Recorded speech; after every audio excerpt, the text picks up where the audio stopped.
John Shine's the co-owner of kayakfishingmagazine.net, and at first when we first really heard of this, we were like, what are you, nuts?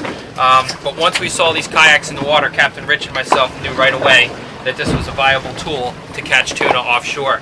But John, I mean, my biggest question is, you guys pulled up in the dark this morning, and all three of you came with Hobie kayaks, and to me that's a statement. I don't know why, but I want to know why you chose Hobie.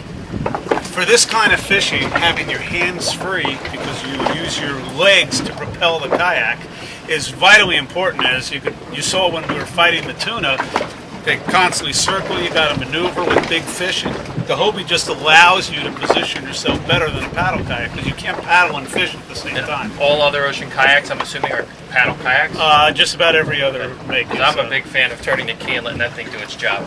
But as far as the layout and design, I've seen, and actually talking with you guys, you talked about high def and crazy, insane fish finders.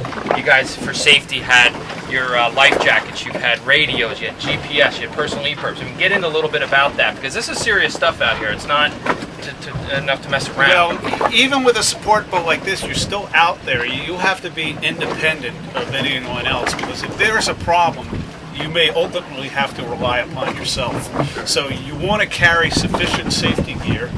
And of course, each situation is different. You're fishing in your local pond. It's one thing here, you're out in blue water, you're 50 miles offshore.